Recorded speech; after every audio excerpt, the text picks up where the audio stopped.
Hai, nama saya Indah. Saya anak ke-10 dari 11 bersaudara. Halo, nama saya Juan Kolemar Cahya, biasa dipanggil Juan Kolemar. Anak terakhir kedua, cuma punya satu kakak. Oke, halo, aku Tias Pradita, biasa dipanggil Dita. Saya anak pertama dari 3 bersaudara, perempuan semua, Sri Kandi. Perkenalkan, nama saya Wawan, anak kedua dari 2 bersaudara. Kakak saya laki-laki. Perkenalkan, namaku Keila Raisya Nuha, anak dari 3 bersaudara, anak ketiga. Nama saya Wisnu, kemudian saya anak pertama dari 2 bersaudara. Halo, assalamualaikum. Perkenalkan, nama aku Hana Nuraini, bisa dipanggil Hana, anak kedua dari 2 bersaudara.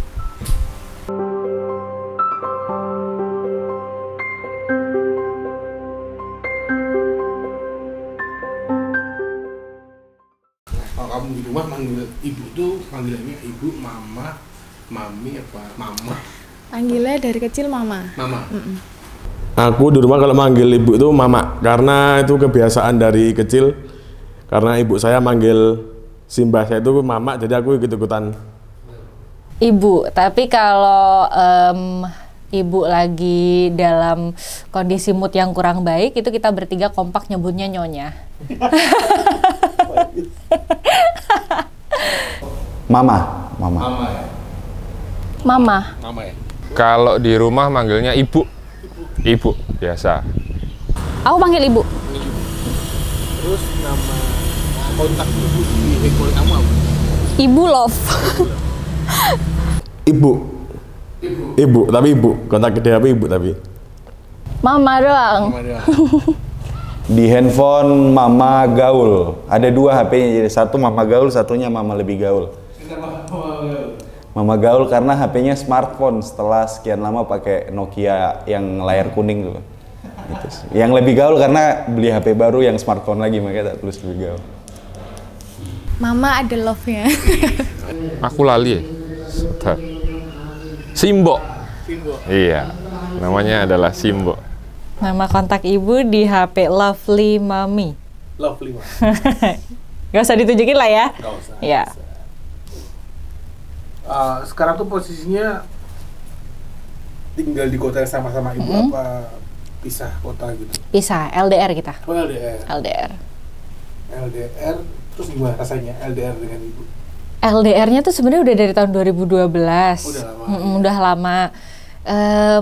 Gini sih, kayak kalau sebulan nggak pulang tuh rasanya homesick, tapi kayak agak gengsi gitu mau ngomong. Tapi sebenarnya menyiksa banget, kayak mau tidur nggak tenang gitu, kayak kepikiran terus gitu. Mau pulang juga lumayan jauh ya? Kayak mager sebenarnya sih, lebih tepatnya kalau pulang tuh di sana mau ngapain gitu.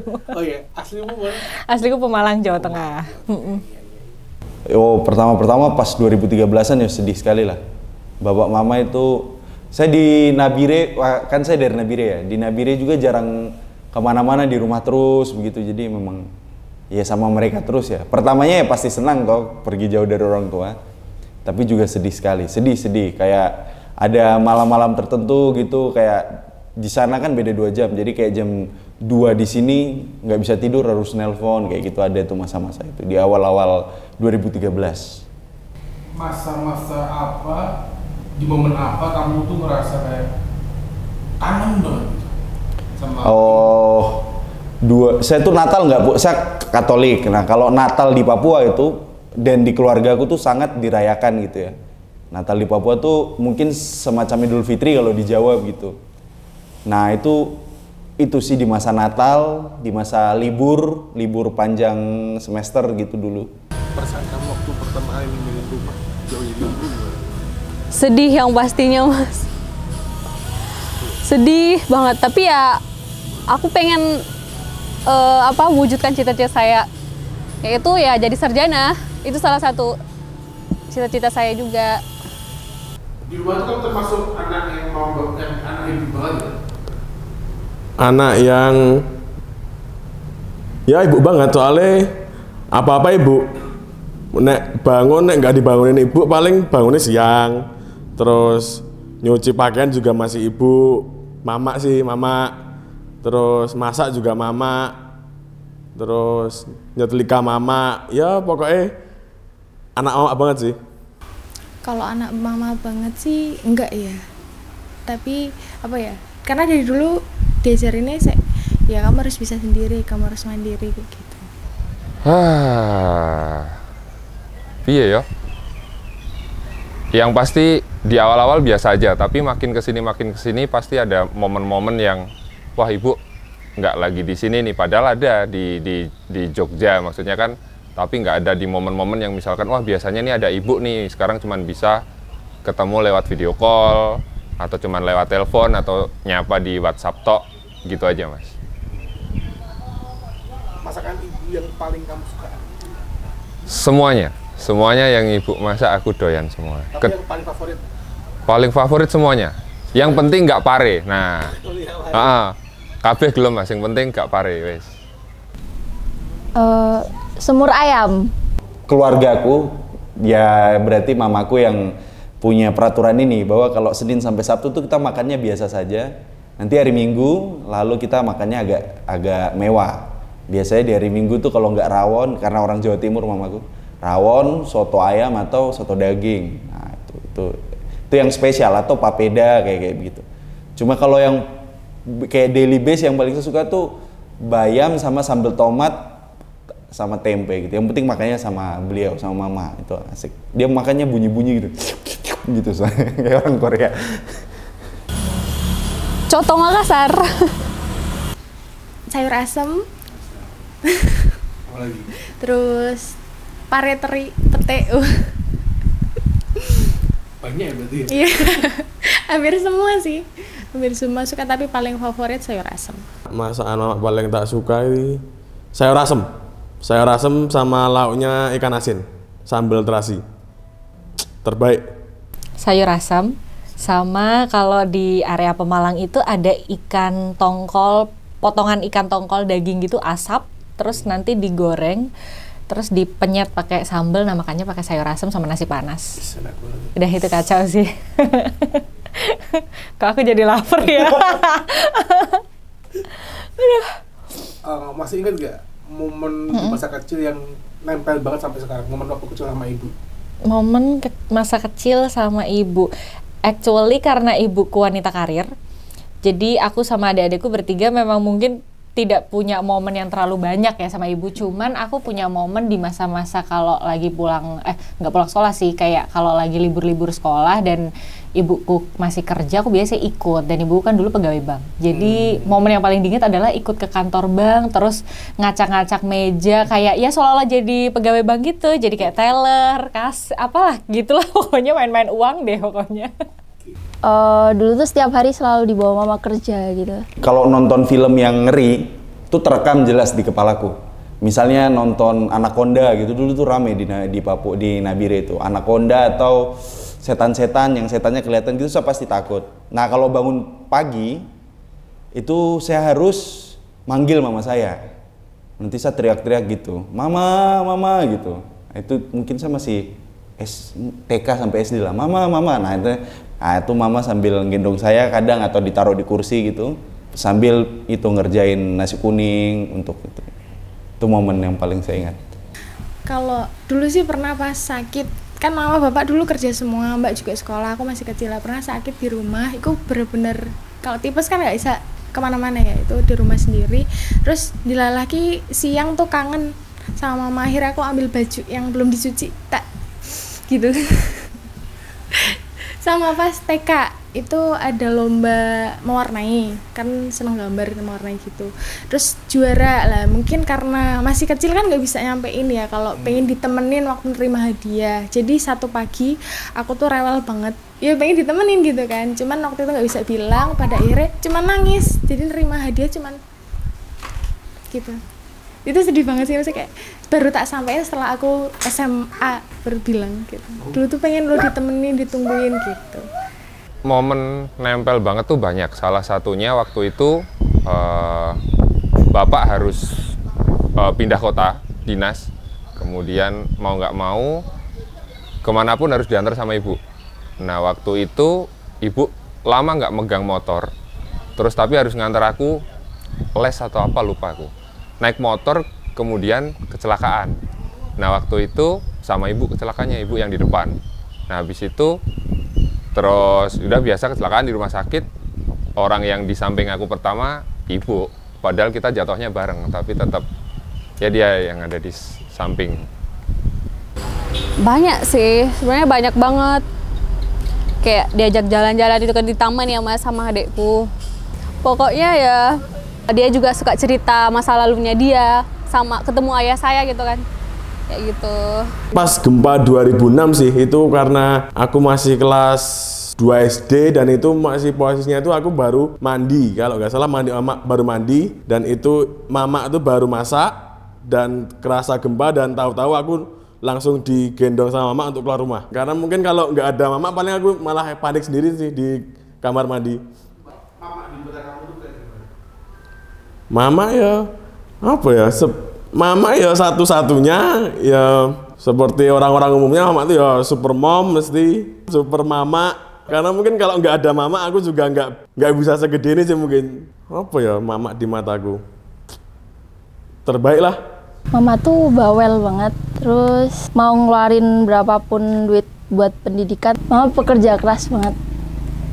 Sosok ibu di mata saya itu ya pahlawan buat saya. Pokoknya tempat saya cerita segala keluh kesah saya juga. Apapun yang saya hadapi, saya cerita sama ibu saya. Bapak saya kan guru. Ya gajinya tidak seakan saya bisa bilang tidak cukup untuk anak-anaknya ini bisa berkuliah gitu kali. Plus maksudnya tetap dengan punya keluarga pasti berat. Nah mamaku itu dengan sukarela menyiksa dirinya, dengan sukarela bekerja keras, literally banting tulang gitu untuk anak-anaknya itu. Buka kios, dulu sebelum punya kios tiap pagi tuh bangun jam 3:30 pagi tuh bikin nasi kuning, giling mie sendiri, bikin mie sendiri untuk dijual di sekolah tempat bapakku kerja gitu. Terus setelah punya modal, mereka berani buka kios. Nah dari kios itu, tiap hari mamaku bangun jam 6 pagi buka kios, masak, lalu menyiapkan anak-anaknya ke sekolah, baru dia jaga kios lagi sampai 9 malam gitu, terus sampai sekarang, masih sampai sekarang. Jadi beliau betul-betul klise tapi Wonder Woman lah, super hero, super girl gitulah, super lady, super mom. Ibu di mata saya itu lebih dari apapun ya, terutama kalau ada barang-barang hilang itu tetap yang bisa menemukan ibu saya, walaupun tim SAR, BNPB semua nyarikan, tapi yang paling bisa menemukan barang hilang itu adalah ibu. Sosok ibu di mataku itu galak tapi apa ya? Kalau nggak ada orangnya tuh ngangenin, karena kalau lagi di rumah itu nggak boleh nggak tidur sama ibu. Jadi kayak istilahnya kayak anak kecil sih, dikelonin lagi gitu. Jadi buat aku kayak ya love hate relationship sih. Jadi kayak mau bilang benci enggak, bilang sayang juga kadang gengsi gitu. Disiplin, tegas, terus penyayang tapi kadang nggak kelihatan, jadi kayak hal-hal kecil yang sepele gitu. Oh, ngelakuin kebohongan, cuma kamu nggak tahu. Iya, kebohongan ada sih dulu waktu zaman kuliah, kan tahu sendiri aku seneng musik ya, seneng ngamen-ngamen gitu. Nah dulu kan mama belum ngebolehin aku buat reguleran, belum boleh yang kayak nyanyi malam kayak gitu. Jadi aku bohongnya, aku ngajak mbak temenin aku dong gitu. Pas bisa keluar malam buat nyanyi kayak gitu, buat manggung gitu. Tapi ada ketahuan. Kan dulu saya tuh uang jajannya sedikit. Paling SD tuh 1.000 gue kalau nggak salah. Karena kan dia jual nasi kuning tuh. Jadi saya bisa minta ke kantin, minta nasi kuningnya bukun dong, tak bilang gitu, nanti dikasih. Jadi memang uang jajan tuh kecil, tapi karena dulu saya tuh pengen beli yoyo, Beyblade. Nah, zaman-zaman itu ada mas-mas naik motor jualan mainan-mainan anak. Nah, saya tuh sempat nyuri duit kios gitu, 10.000, 15.000 gitu. Nah, itu sih. Tapi saya langsung merasa bersalah sih itu. Kurang baik untuk dicontoh ya. Ngambilin duit dari dompet mama sih. Paling gede 200 lah. Mama tahu nggak tapi? Enggak sih, tapi sering kayak kok duit mama nggak ada ya di dompet ini kemana gitu. Sering bilang kalau ada tuyul, padahal aku yang ngambil. SPP sih, lebih ke SPP. SPP kuliah. Kuliah itu kan dulu SPP-nya tuh kalau nggak salah SPP tetapnya tuh 1.800.000. Tapi selama ya hampir 4 semester aku mesti mintae lebih dari itu, mesti kalau paling nggak 2,5 sih aku mintae. Sama aku pernah didenda perpustakaan karena ngilangin buku itu besarannya mungkin 75.000 tapi aku minta 750.000. Itu uangnya langsung tak beli ke sepatu. Oh? Ora, nggak tahu. Mama lagi uangnya pe ya, percaya mesti karo aku. Tapi itu cuma 4 semester, terus semester 5 kesananya sadar. Kalau kebohongan, pernah ini korupsi uang itu, uang kuliah, maaf ya Bu.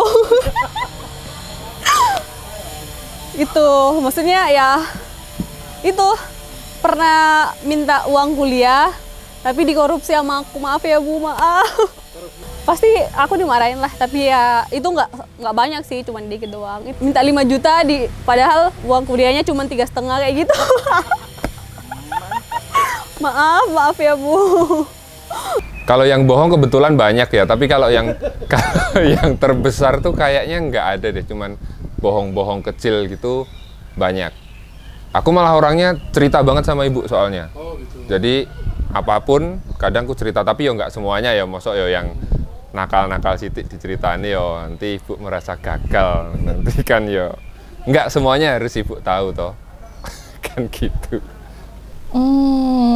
Satu udah tahu mungkin ya ketika aku suka Backstreet pacaran. Sama satu lagi mungkin zaman aku dulu ngamen di resto gitu suka ya ngebir gitu ya. And then mungkin nggak tahu kayaknya sih kalau itu. Karena sekarang udah gede ya nggak apa-apa deh kalau ini ditonton. Terus ini juga agak sentimental. Selama ini ada nggak mungkin sesuatu yang pengen kamu sampaikan ke ibu tapi belum kesampaian sampai sekarang? Ada sih. Kamu diomongin apa enggak? Ada sih. Gimana ya, kayak mau keluarnya susah kali ya. Iya. Padahal tiap berapa bulan sekali tuh pulang gitu. Mungkin kalau di sini bisa ditonton langsung, nggak harus depan mata ibu gitu, kayak bisa sih. Aku cuma mau pesan sama ibu sehat selalu. Kalau ada apa-apa, kalau ngerasa apa ya istilahnya, ada yang dipendem atau mungkin ngerasa sakit atau mungkin kayak nggak enak badan atau apa, please tell us atau tell me gitu. Karena timing yang tepat untuk ibu untuk ngomong ke kita sebagai anak-anak sama timing yang kita rasa pengennya sekarang gitu dikasih tahu, itu jelas pasti beda. Jadi please tell us kalau memang ibu ngerasa sometimes mungkin kayak aku capek atau mungkin atau apa gitu loh. Ya lebih terbuka aja sih supaya kita bisa tahu kita harus ngapain nih sebagai anaknya gitu. Kalau dari saya yang masih saya sedihi gitu kali itu atau perjuangkan itu kayak aduh saya ini belum berhasil gitu, kayak belum bisa apa sih ya bahagiain dia gitu ya secara materi maupun masih harus berjuang. Semoga beliau sehat karena mama saya sudah operasi ginjal sekali, lalu sempat tersumbat juga ureternya, dioperasi lagi gitu. Jadi kayak perjuangannya sampai sakitnya kayak gitu, kok saya ini belum bisa apa-apa buat beliau begitu. Makasih ya Ma, udah jadi ibaratnya tulang punggung lah buat keluarga. Kalau sakit dibaksain buat kerja, pokoknya sayang banget lah. Suatu saat nanti mama nonton videonya gitu kan, Hana mau ngucapin terima kasih buat mama udah jadi mama mama yang tangguh, sing kuat gitu, maksudnya sampai saat ini bertahan buat keluarga kecil ini, sampai kemarin sempat melalui fase yang benar-benar menurut aku berat banget gitu kan di saat bapak sakit, dan bisa nangis berdua gitu. Saya benar-benar saling nguatin, dan mama tuh pernah bilang sama aku, Dek, kamu satu-satunya harapannya mama, buat jagain mama, buat jagain bapak gitu kan. Kalau bisa jangan jauh-jauh dari mama gitu. Ya, Hana mungkin selama ini yang belum bisa tak sampaikan, Hana sayang sama mama, Hana, bapak, mbak, emas, sama adik sayang banget sama mama. Maaf Nek, sampai detik ini belum bisa kasih yang terbaik buat mama, belum bisa kasih sesuatu yang berarti buat mama, terus belum bisa ngewujudin harapan-harapannya mama sampai usiaku yang segini gitu. Intinya terima kasih udah jadi mama yang hebat buat keluarga ini gitu. Aku sayang ibu. Aku lebih, misalnya ibu butuh apa, ya tak terke apa, misalnya lagi ngapain langsung tak bantuin. Kebetulan nek aku di rumah sebisa mungkin ibu kemana-mana tak antar apa piye gitu. Tapi kalau ngomong yang tes gitu nanti malah jatuhnya main njaluk apa gitu nanti ibu. Bu, maaf ya, saya belum bisa jadi anak kebanggaan buat ibu, belum bisa wujudkan cita-cita ibu. Pokoknya belum menjadi yang terbaik buat ibu. Pokoknya belum jadi kebanggaan ibu lah. Ya, Mak, ini aku anakmu yang mungkin belum bisa membanggakan apa-apa seperti yang jenengan impi-impikan, tapi insya Allah ya tak berusaha sekuat tenaga dulu. Moga mama sehat. Ya bisa lihat aku sukses, bisa lihat aku berkeluarga, bisa lihat aku gendong anak, dan pastinya aku ingin menghadiahkan cucu untuk mamaku. Semoga mama sehat selalu. Amin. Terus satu kata yang menggambarkan mama. Terbaik. Tahu segalanya. Tahu segalanya. Terutama kayak aku nyembunyiin aku nggak sakit pun pasti WhatsApp aja gitu, tiba-tiba nelpon aja, kamu sehat kan gitu. Padahal kita udah rapi nih nyembunyinya, sehat lagi kerja gitu. Padahal sebenarnya di sini lagi nahan sakit lah apalah. Mama tuh ya kayak Bunda Maria lah kalau di ini. Kalau saya di gereja gitu, di Katolik, saya berdoanya bukan ke Bunda Maria juga sih, tapi maksudnya kayak kalau mau minta gitu tuh, Bunda Maria mintain ke Yesus dong buat saya bisa lulus kuliah gitu, misalnya kayak gitu. Nah kalau mama tuh juga gitu, sama kalau minta doa apapun tuh pasti mah doain saya begini. Kuat, pahlawan tanpa sayap, pokoknya I love you. Malaikat, dah paling betul itu, nggak ada yang lain. Kuat. Yang terakhir boleh ngucapin selamat hari ibu. Oke, saya Hana, saya mau ngucapin selamat hari ibu buat mama, terutama buat mama, buat Umi, buat bunda, buat ama, buat seluruh ibu hebat di seluruh dunia. Selamat hari ibu, terima kasih buat semua kasih sayang yang udah diberikan dari kecil sampai saat ini, sampai semua anak-anaknya tumbuh jadi dewasa dan hebat. Terima kasih. Halo, saya Wawan. Selamat Hari Ibu untuk ibu-ibu kuat di luar sana, terutama ibu saya. Terima kasih sudah membesarkan saya hingga saat ini. Mungkin ya nggak bisa dibalas dengan apa-apa, mungkin cuman bisa dibalas dengan sementara baru mendoakan yang terbaik untuk ibu, untuk mama dan keluarga. Selamat Hari Ibu. Selamat Hari Ibu buat ibuku yang tersayang. Dan selamat Hari Ibu juga buat para ibu seluruh dunia. Oke, saya Juan, anakmu. Anjir. Selamat Hari Ibu. Kita sebenarnya jarang merayakan, tidak pernah yang officially merayakan Hari Ibu, cuma ya selamat Hari Ibu, semoga sehat-sehat, semoga anak-anakmu 2 orang ini bisa membahagiakan. Amin. Halo, nama saya Keila. Selamat Hari Ibu untuk mama saya dan mama-mama yang hebat di dunia. Halo, namaku Tias Pradita, itu nama singkat, nama lengkapnya Resti Pradita Ningtyas, or Dita. Saya mau mengucapkan selamat Hari Ibu untuk terutama ibu saya. Selamat Hari Ibu, doaku semoga ibu sehat selalu aja. Dan sabarnya ibu sudah jauh lebih baik lah dari yang dulu. Dan untuk seluruh ibu di dunia ini, selamat Hari Ibu. Kalian luar biasa sebagai seorang ibu. Oke, makasih. Makasih. Selamat Hari Ibu.